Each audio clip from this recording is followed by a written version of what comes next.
It took one tap. That is what I keep coming back to. 6 years of the first of the month, and the ending of it took less time than pouring coffee. I was standing at my sister's kitchen counter in Luddington at 12 minutes past 9 on a Tuesday morning, still in my robe, and I opened the bank app and found the recurring transfer and pressed the little red word that says cancel. The phone asked if I was sure. I said I was. 9 hours later, a video came to my phone. 41 seconds. My son-in-law walking down my own back hall, filming himself, cheerful as a man in his own kitchen. I was 91 miles away, drying my sister's dishes. But I want to do this in order, because the order is the only part of it I understand.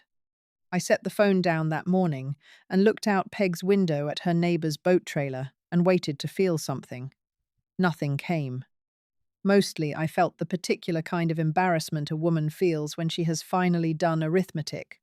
She has been avoiding $1,210 a month, 72 months, $87,120.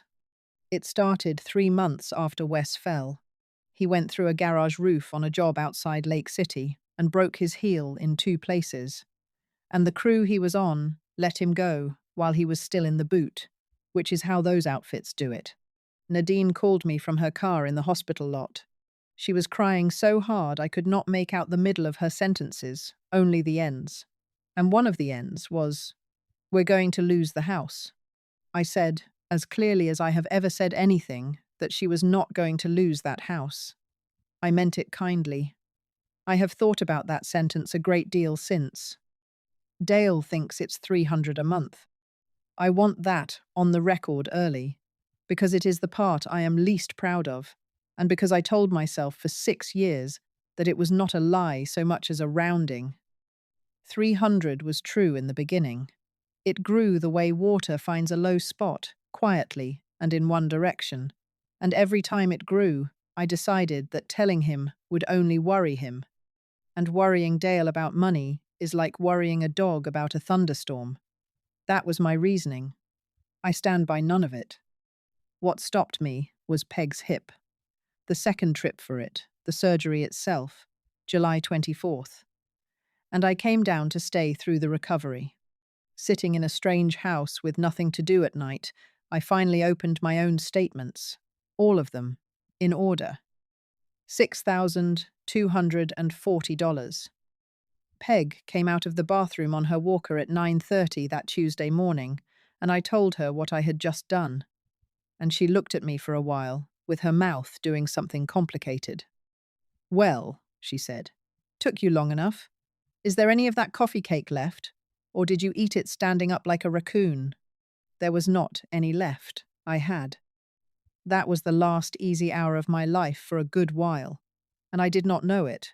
So I spent it doing dishes and listening to Peg complain about her physical therapist, which is a thing I am glad about now. The video came in at 6:40 that evening. Wes had filmed it himself, holding the phone out in front of him the way people do, walking. He was in my back hall.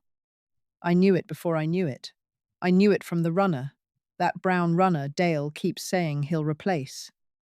And from the corner of my hall table with the wooden bowl on it where Junie keeps her rubber bands. He was cheerful. He is always cheerful. He said, "Hey, Margie grabbed something out of the office. Call me about the first, would you?" And then he turned, and the camera turned with him, and there was my sewing room with the door propped open on the little cast-iron dog. My machine was pushed against the far wall under a bedsheet. In front of it was a folding table. On the table was a laptop and one of those small label printers, the kind that spits out the sticky white ones. There was a wall calendar hung on my nail, the nail where my grandmother's sampler used to hang, and taped at eye level on the doorframe, on regular printer paper, was a sign, Ridgeline Receiving. I watched it once. Then I set the phone face down on Peg's counter and finished drying her dishes, all of them, including the roasting pan that had been soaking since Sunday. Then I watched it 11 more times. Here is what I noticed, and I noticed the small thing before the big one. because that is how my mind works and always has. Wes, said the office. He did not say your sewing room or the back room or where I keep my stuff. He said, the office, the way you say a word. You have said 100 times in a row, flat and quick, with no weight on it at all. The second thing took longer. It took until about the 7th viewing. He knew I was gone. I had not told him. I had told Nadine I was going to Peg's, but I had not said how long, and I had certainly not said that Dale was up at Houghton Lake with his brother from Sunday to Friday. Nobody knew the house was empty for the 11th. Nobody had any business knowing. I called Nadine at 10 after 7. She answered with the television going and Junie hollering about something in another room. And she sounded tired the way she has sounded for 2 years now. That flat, pleasant tired, like a woman reading you the specials. He was just picking something up, Mom. Don't make it a thing. I said I wasn't making it a thing. I said I was asking why there was a table in my sewing room. And then she said, without me leading her anywhere near it, you told him it was fine to work out of there. I did not. I want to be careful here, because I am 68, and I know what people think happens to a woman's memory at 68, and I have thought about this conversation more than any other in my life. I did not say work. I said store. He asked in February, the winter his garage flooded, whether he could put some boxes somewhere dry, and I said he could store some things in the sewing room. I know I said store because I was standing at the hall table when I said it, and I was squaring up a receipt from the tarp we bought that same week. Corners even, name side up.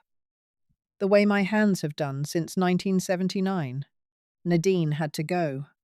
Junie needed something. She hung up gently, which is worse. I sat down at Peg's kitchen table and opened the video one more time and stopped it on the calendar. And I put 2 fingers on the screen and spread them until the August column filled it. Job names, handwritten, down the side. Some I didn't know, some I did. Third one down, Hendricks Sumner, R.D. Ray Hendricks is 79 years old and lives 4 houses down from me. In April, the week before I drove down for Peg's pre-op, I ran into him at the pharmacy counter, and he told me he was finally getting that roof done, and that he'd found a good outfit. Local, he said. I left Luddington at 6 the next morning without telling anybody I was leaving, including Peg, who found the note by the coffee maker and called me somewhere around Baldwin to say she hoped I knew she could not chase me on a walker. I said I'd be back Sunday. She said something about raccoons again and let me go. It is an hour and 50 minutes from Peg's door to mine. I did not turn the radio on once. The house smelled the way a closed-up house smells in August. I stood in the front hall with my keys still in my hand, and I did not go straight back. I put my bag on the stairs. I opened a window in the kitchen. I was doing what a person does when they want the next minute to stay in the future a little longer. Then I went down the hall and pushed the sewing room door. I had told him 6 boxes. I remember that too, because I am a woman who counts things, and because 6 was what would fit along the north wall without touching my machine. I counted 22. They were not stacked the way you stack things you mean to come back for. They were stacked the way you build a room. 2 rows deep along the north wall, chest high, and a second bank under the window where my ironing board used to live, and a gap left open in the middle wide enough to walk through and turn around in. My grandmother's sampler was on the floor behind the door, face up, still in its frame, with a coil of orange extension cord laid across the glass. The folding table was real. The laptop was gone, but the label printer was still there, and when I put the back of my hand against it, it was warm. And on the floor beside the table was a grey plastic bin, the kind with the handles moulded into the sides, about 2/3 full of mail. Now, I want to say something about that bin before I say what was in it, because otherwise I am going to look like a fool, and I have been called a great many things in this county, but never that. For about 2 years I have been handing Wes his mail. It came addressed to Ridgeline, at my address, and it began with a few pieces, and then it was a stack, and about once every couple of weeks he would swing by, and I would give it to him, and he would say, "Thanks, Margie," and put it on the seat of his truck. I never opened a single piece. Not one. Not the ones that came in the windowed envelopes. Not the ones stamped urgent. Not the ones from places I'd never heard of. I carried a rural route for 19 years, and I worked a window for 12 more. 31 years. In 31 years, I never once read a thing that wasn't addressed to me. And I'll tell you plain that it was the part of the job I was proudest of. In a town where I could have known everything about everybody, and did know a fair amount anyway. People handed me their lives in envelopes, and I handed them back sealed. I did not open the bin that morning. I went and got the vacuum out of the closet and did the front room, which did not need it. At 11:40, Nadine dropped Junie off because it was Wednesday, and because Nadine did not know I was supposed to still be in Luddington, and I had not told her either. Junie came through the door, already talking. She is 9, and she talks the way water comes out of a hose, no beginning. She had a loose tooth and a splinter, and an opinion about her cousin. And then she said, "Is it mail day?" "Because it is always mail day." And she went straight to the hall table. I gave her the stack off the counter, 3 days of it. The real mail, mine and Dale's. And she sat up on her knees on the chair and dealt it out into piles. Bills. Not bills, the kind with the plastic window. She does not know why she sorts it that way. She sorts it that way because I taught her, and because when she is done, she squares the stack up on the table, corners even, name side up, and hands it across to me like she is handing over something official.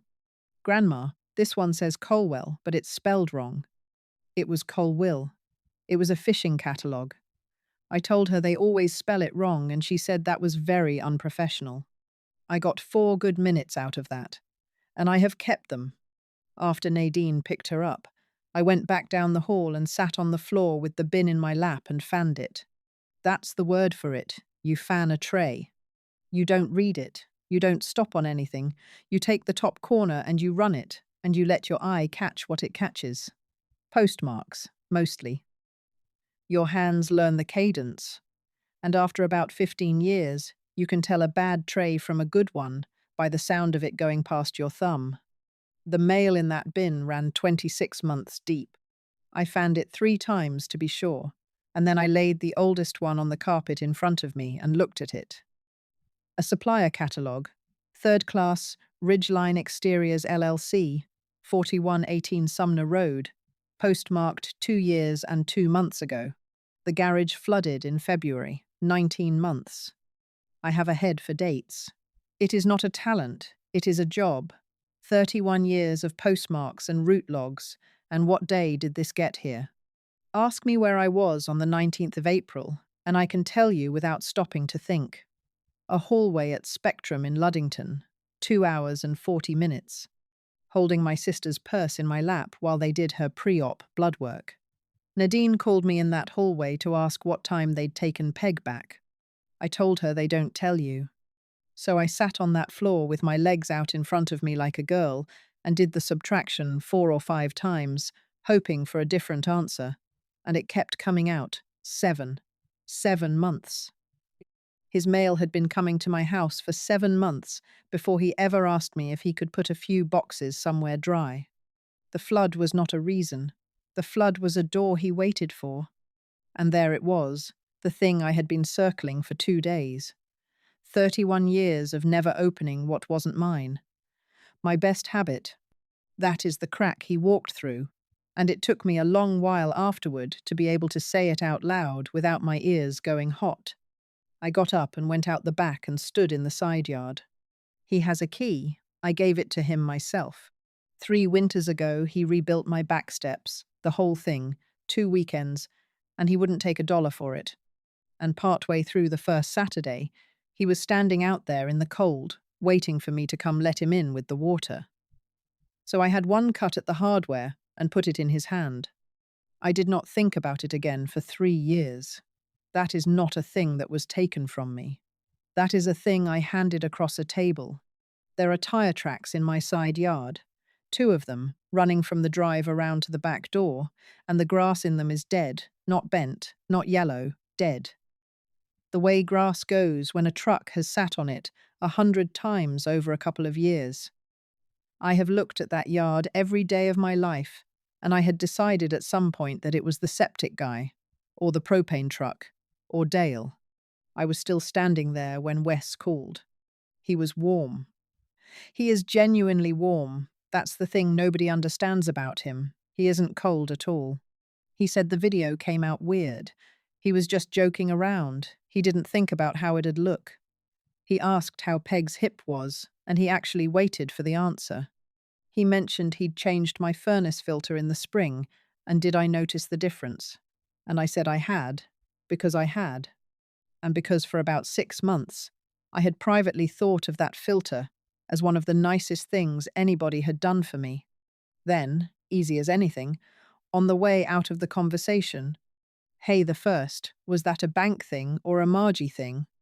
I said I'd call him back. I did not call him back. Thursday the mail came at 1:10, and Tyler, the kid who has my old route and drives it like he's being timed, came up to the door instead of the box, which he has never done, holding a green card and a certified letter, Kalkaska Building Supply.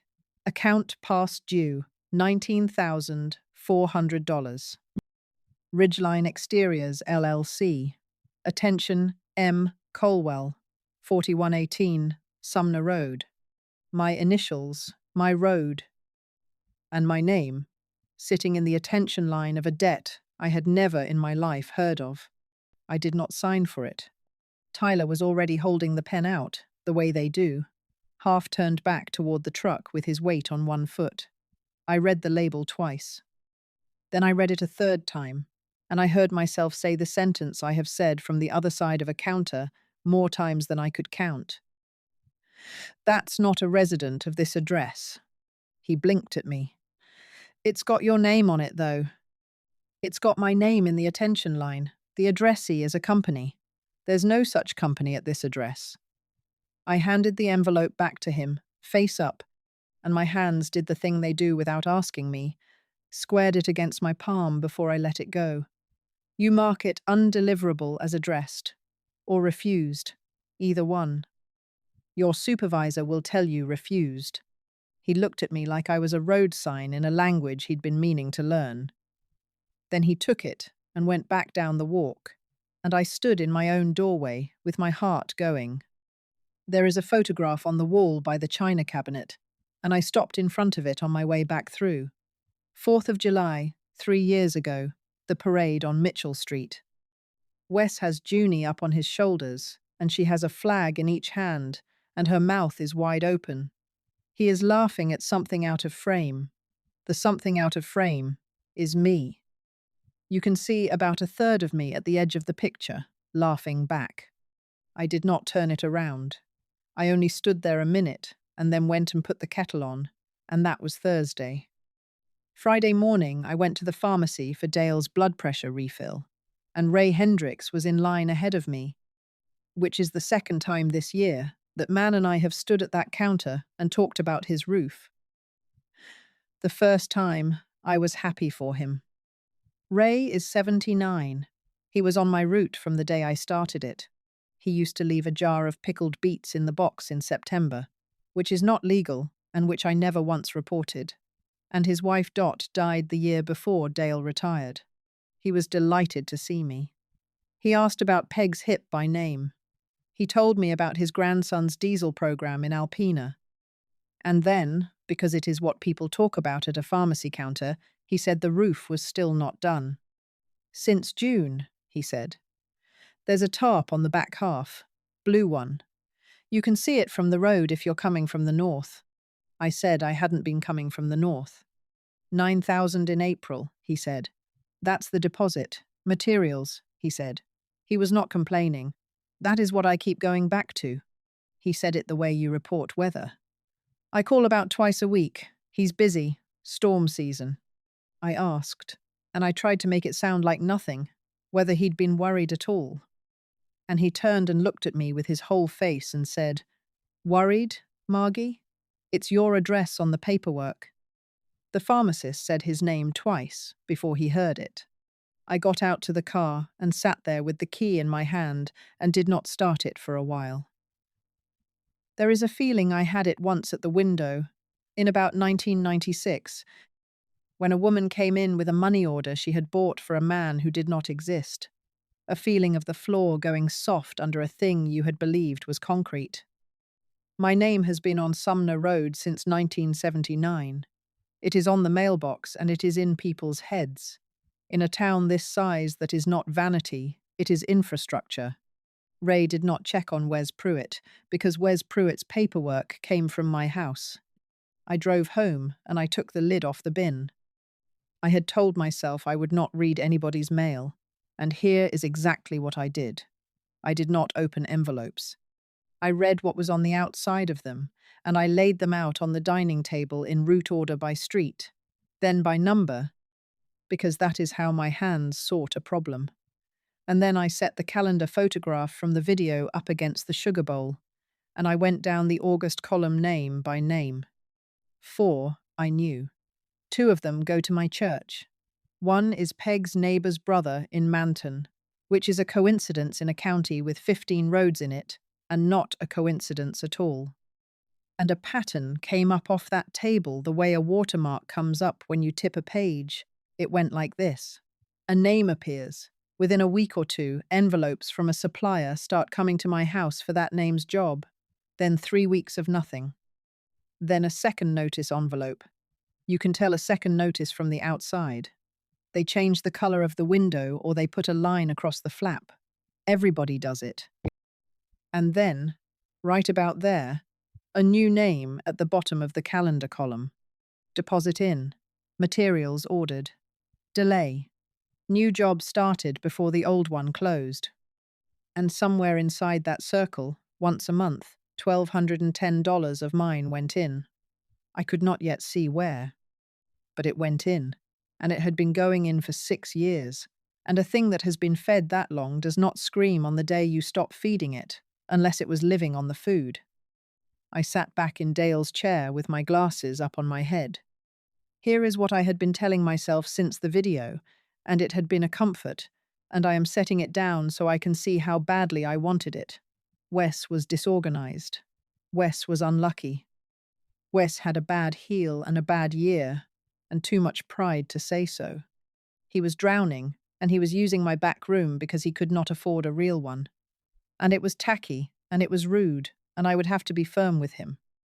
But a drowning man goes one direction, down. He does not run a circle. That table was a circle. Somebody had built it, and had been feeding it, and had been feeding it long enough for the mail to run 26 months deep. Nadine came at 4 with a casserole. She did not call first. She came in through the back, like always, and put the dish on the stove and started talking about the school year and Junie's shoes. And she moved around my kitchen, touching things, opening the drawer where the foil is, closing it. And I watched her do it, and understood that she had come here to talk about the first of the month and was going to circle it for as long as she could stand to. She got there in about 11 minutes. She said money was tight, and it always had been, and the timing of this was very hard, and she said it with her back to me, wiping the counter I had wiped that morning. I did not raise my voice. I asked her one thing. How long has that company's address been mine? She turned around too fast. And she answered too fast, and I have known this woman since the day she was born. It's just where the mail goes, Mom. Just, that word, doing all that work. I said the room had 22 boxes in it, and I had agreed to 6. She said she'd tell him to move them. I said the sign on the door said receiving. She said, Wes prints signs for everything. He printed one for the garage. It doesn't mean anything. She stopped at the door on her way out and asked, from nowhere, when it was exactly that I'd taken Peg down for the pre-op. She said she was trying to work out something about a Wednesday. I told her the 19th. She said, right, and looked at her keys and asked whether I wanted the casserole dish back this week or next. I did not mention the certified letter. I did not mention Ray. That was not strategy. I did not mention them because I was afraid of what her face would do, and I was not ready to see it. She left at 10 of 5, and she kissed my cheek at the door and told me she loved me, and both of those things were true. I stood in the hall until I heard her car get to the end of the road. Then I went back and opened the box nearest the door. Customer files. Manila folders, tabbed, in somebody's neat block capitals. Hendricks was 7th. Inside was a work order, a copy of a deposit receipt for $9,000 dated April the 4th, and a form from Kalkaska Building Supply headed Materials Received, listing bundles of shingle and a quantity of ice and water shield, with a line at the bottom for the signature of the person accepting delivery at the address of record. It was initialed, Me C, in block print, slanted the way I slant, dated April the 19th. April the 19th is the day I sat in that hallway at Spectrum with my sister's purse in my lap, 91 miles from my own front door. I stood there holding that form for a long time, and the thing I kept coming back to was the slant. Whoever made those initials had seen mine, had looked at them long enough to notice that I carry the M up out of the C, that I don't close the top of my C. You don't do that by accident. You do it the way a person copies a word in a language they don't speak carefully, looking back and forth. Friday night, I did not sleep much. Saturday morning, I got up at 5 and laid every folder in that box out on the dining table. 29 of them. Street, then number. Buckley, Boone, Manton, Sumner, Harrietta, back around to Cadillac. My hands knew where each one went before I read the tab. And I need to be plain about what I understood and how I came to understand it, because I have listened to enough people in this county explain things they learnt last Tuesday as though they'd always known them. I know what an address of record is because I processed the forms for 11 years. I know that a resident may refuse delivery of mail not addressed to a resident of that address, and that refused mail goes back marked. Because I stood at a window in Cadillac and explained that to people roughly 400 times, usually to women whose ex-husbands were still getting collection notices at their house. And I know this is the one that mattered, exactly what a signature on a delivery form proves. It proves a driver came to a door and somebody at that door took what he was holding. That's all. It doesn't say what was in it. It doesn't say who owns the company it's billed to. It doesn't say the material ever got to a roof. A signature at the door is a receipt for the door. That gap is a hair's width wide, and you could drive a truck through it. And I would guess there are maybe 6 people in Wexford County who'd see it sitting on a piece of paper. And I have been one of them since about 1988. Monday, I had coffee with Cheryl Nordby, who was my supervisor for the last 9 years, and retired 2 before I did. I did not tell her the whole of it. I told her a piece of it, arranged so she could not tell whose family it was, and she saw straight through the arrangement and had the manners not to say so. She confirmed what I already believed about how a refusal gets marked and where it goes. Then she stirred her coffee and said the thing I have thought about every day since. Margie, you know how a little outfit dies? Not lawyers. Their mail starts coming back. Whoever's carrying them on credit finds out in about 3 weeks, and then they're prepay, and then they're done. She said it the way you'd say a fact about weather. She wasn't advising me. She didn't know enough to advise me. I drove home the long way, past Ray's, and looked at the blue tarp on the back half of his roof from the north, the way he said. That night I told Dale. He'd come back from Houghton Lake Friday, and I had been 3 days finding the shape of it. I made the food he likes, and I did not eat any of it, which he noticed. And when the table was cleared, I sat back down across from him and said I needed to tell him a number. He said, all right. I said, $87,120. He didn't say anything. I said it again, slower. And then I said the rest of it. $1,210 a month, 6 years. and that it had been 300 exactly once in the first month, and that I had let him keep believing 300 for 71 months after that. Dale Colwell is 71 years old, and I have known him since I was 21. He put both hands flat on the table. He looked at them. Then he said, "Did you think I'd have said no?" And I understood that I had spent 6 years protecting him from something he would have simply agreed to, and that the thing I had actually kept from him was not the money at all. He is not a man who counts. He never once looked at a statement in 46 years, not because he didn't care, but because he thought there was nothing in there. He wasn't already being told. That is what I broke, not the savings. We sat in that quiet for a while. It went on long enough that I heard the refrigerator start and stop. I have been in some hard rooms in my life, and that one was the hardest, and I did not fill it, because filling it would have been one more thing I did to make him comfortable, instead of telling him the truth. Then he pushed his chair back. "Show me the room." It took us 2 hours. He carried and I sorted, and neither of us said much beyond "where does this go?" We stacked the boxes in the garage along the wall where his sled used to be. He found the sampler behind the door with the extension cord across the glass, and he stood holding it under the light and turned it over and checked the backing and said, "It's fine," and hung it back on the nail before he did anything else in that room. The label printer went in a box by itself. Around 11, I sat down on the floor with the first tray of mail. I had gone out to the garage for my old trays, and I will admit here that I have 4 of them and should not, and that I took them when I retired and nobody has ever asked. And I found a black marker in the junk drawer, and I wrote across the top piece in Carrier's block print. The same print I have used since 1979. Refused, not at this address. Dale watched me do it from the doorway. He didn't say anything. He went and got me the other 3 trays. That's the marriage, right there. I don't have a better way to explain it than that. Saturday morning, I put 26 months of mail into 4 trays and drove it to the office on Mitchell and set it on the counter and told the clerk what it was. And she was young and had to get somebody, and the somebody was a woman I trained in 2011 who took one look at the block print and said, "Margie," and did not ask me a single question. I did not call Wes. I did not call Nadine. People assume I was setting something. I was not setting anything.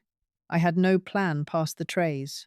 I had stopped paying for a thing, and I had stopped signing for a thing, and both of those were simply stopping. And if you have spent your whole life being the person who carries things, stopping is the loudest thing you know how to do. Dale had the locks changed Tuesday by a fellow out of Manton. 40 minutes, front and back, and he left the old cylinders on the workbench. I did not call Wes to tell him the key in his truck console had stopped working. I have thought about whether that was fair. I have decided that a person who films himself walking through your house has already been told. Sunday evening, the phone went off on the arm of the chair. Wes. All capitals where he likes them, and 3 of those little pictures, the smile and the hand and the roof. "Big delivery Thursday morning. Need a signature at the house, you around? Appreciate you." I read it twice. Then I typed back 1 word. Yes. Thursday morning I was up at 5:30 and there was nothing to do, so I did it anyway. Wiped the counter. Made a pot. Put the folders on the sideboard in the dining room, 3 of them out and the rest in the box. And then took 2 of the 3 back and left 1. Because I have never in my life been able to hold more than 1 thought at a time and see it clearly. The truck came at 9:40 and it was not a truck. It was a white Silverado with a magnetic sign on the door. Kakaska. Building. Supply. And a man got out of it in a polo shirt with a clipboard he never once looked at. He was maybe 55.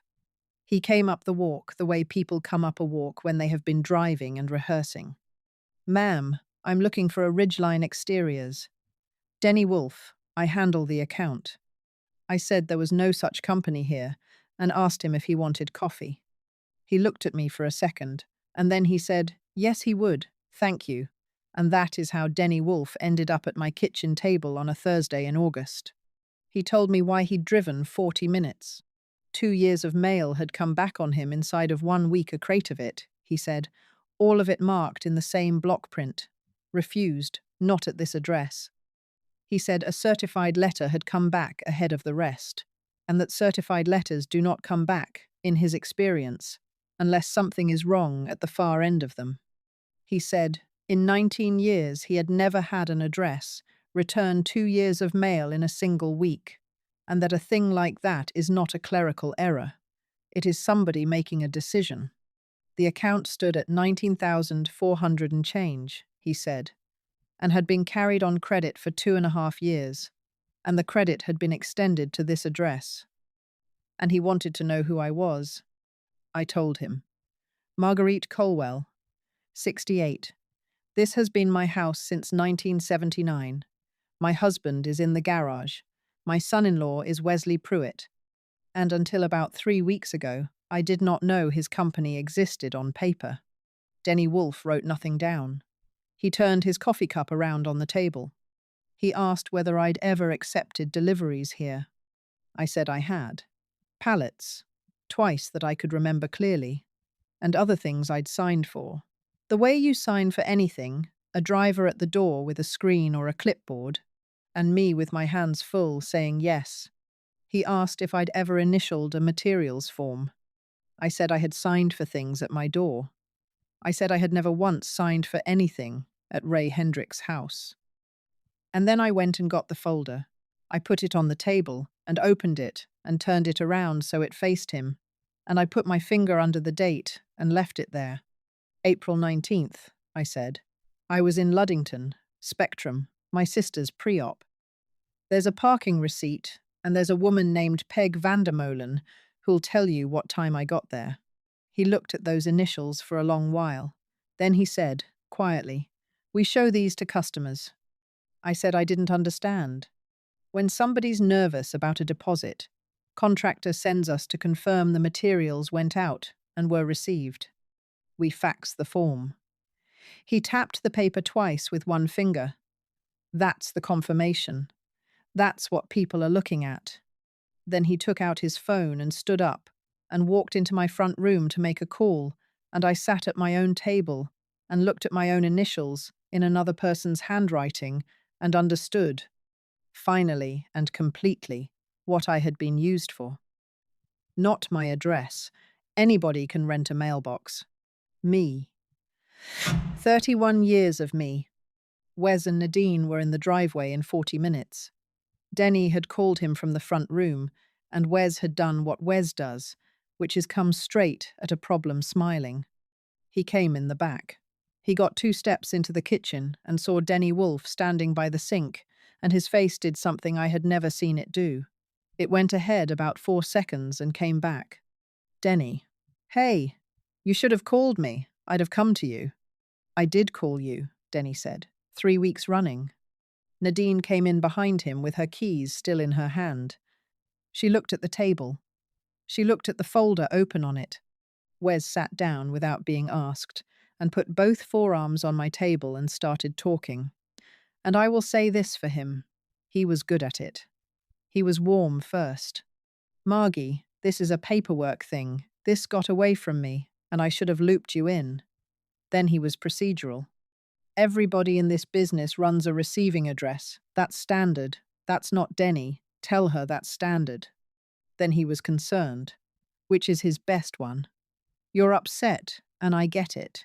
But you're about to do something to Nadine's family over a filing detail. I let him finish. Then I put 3 things on the table in order, the way you lay out a route. The certified letter, with my name in the attention line. The materials form, initialed M, C, dated the 19th of April.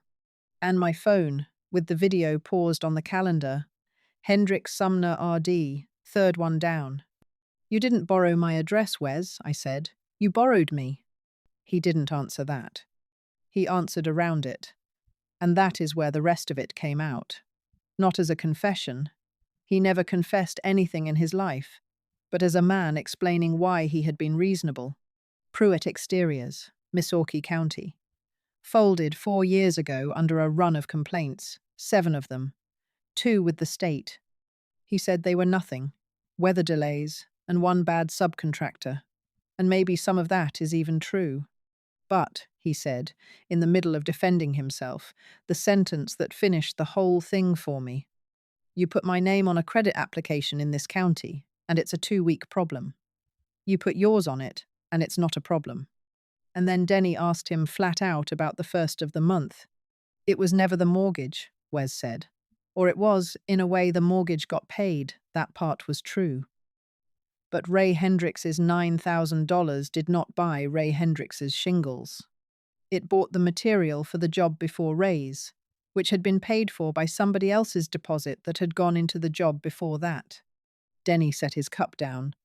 You've been roofing last spring's house with next spring's money. 6 years. 4, Wes said, like it mattered. Every deposit landed 1 job late.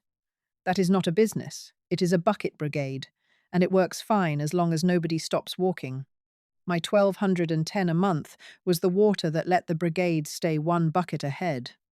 6 years of it. Nadine had not sat down. She said, "It's an address, Mom. That's all it is. That's all I ever knew about. It's just where the mail." I picked up the folder and I put it in her hands, open, with my finger under the initials. She looked at it for maybe 5 seconds. Then she looked at April the 19th, the date she had asked me for at my own back door a week ago. Standing there with her keys in her hand, and I watched her find in her own head where I had been on it. Because she had called me that day. She had called me in that hallway to ask what time Peg went back. She said, "Oh." That was all. Just that. And she sat down on the arm of the chair by the door like her legs had quit, and she did not defend anything after that. Denny Wolfe said the account was frozen and would be prepay going forward, effective that morning, and that 2 orders staged for release, a Buckley job, and Ray's would not release. He said the words, "We'll want to look at," every form with initials on it. And then he thanked me for the coffee, and he shook Dale's hand in the driveway, and he left. Wes sat at my table with his hands open in front of him. "Just Thursdays," he said. "That's all I need. You sign on Thursdays through the fall, and I'll have it turned around by spring. I swear to God, Margie, I'm 3 jobs from square." He believed it. That's the part I can't get past. He looked at me, and he was 3 jobs from square in his own mind, and had been for 6 years. And he needed 1 more month of a 68-year-old woman's name. And he could not understand why she wouldn't hand it over when she had handed over everything else that was ever asked of her. "No," I said. That was all of it. I didn't have a speech. I picked up the 3 papers and I squared them against the table, corners even, names side up, and I pushed them across to Nadine. And Wes watched my hands do it, and something in his face went out, not anger, not even fear, exactly. It was the look of a man discovering that a thing he had been standing on his whole life was never a flaw. It was a person. Nadine picked the folder up off the table and held it against her chest with both arms. The way you carry something you've been handed at a funeral. She did not ask me for anything. That was the first time in 6 years. They were gone by noon.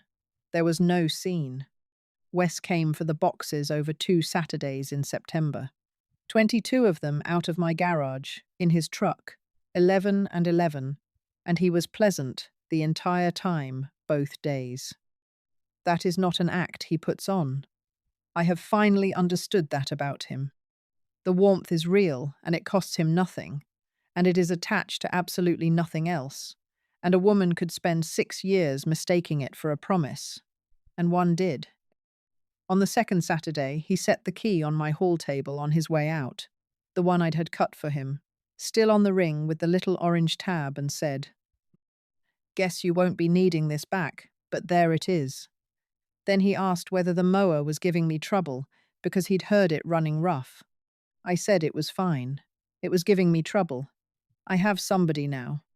Ridgeline registered to the rental in Manton that same month. Prepay only. The Buckley people got their deposit back over 11 months in pieces. and a woman out toward Harrietta got about half of hers and stopped answering when Nadine called, which I understand. Ray's roof got done the first week of October. Wes did it himself with one man he'd worked with in Missouri on weekends, with materials he paid for out of a wage job he took in Escanaba, 3 weeks on, 1 week off. In a crew doing commercial flat roof, he drove 7 hours each way. He did not do it as an apology, because he never once said the word, but he did do it, and the tarp came off. And Ray's back half is grey architectural shingle now, and will outlast him. I walked down to Ray's the second week of September with his folder in a grocery bag. I sat in his kitchen and I told him the truth about the 19th of April, that the paper he'd been shown was signed with initials that were meant to be mine and were not, and that I had not been within 90 miles of his house that day, and that if he had called me instead of trusting the address, I could have told him so in April. He listened all the way through. He is 79, and he did not interrupt me once. Then he got up and put the folder in the drawer under his phone, the drawer everybody has, and he said, "How's Peg's hip?" I said it was coming along. He said, "You want the last of these beets or not? I can't eat them all." That was the whole of it, and I have thought since that Ray Hendricks did me a kindness that day larger than anything I've done for anybody in my life, and that he'd have no idea what I meant if I told him so. I did not offer him money. I want that written down too. I had $6,240, and I thought about it for one full night, and I did not offer. Because I had finally understood what happens when I start handing things over to make a bad feeling stop. They listed the house the first week of November. It sold in March. Nadine took a full-time position with the school district office, the one she'd turned down twice because the hours were bad for Junie. And it turns out the hours are fine. She is better at it than she expected to be.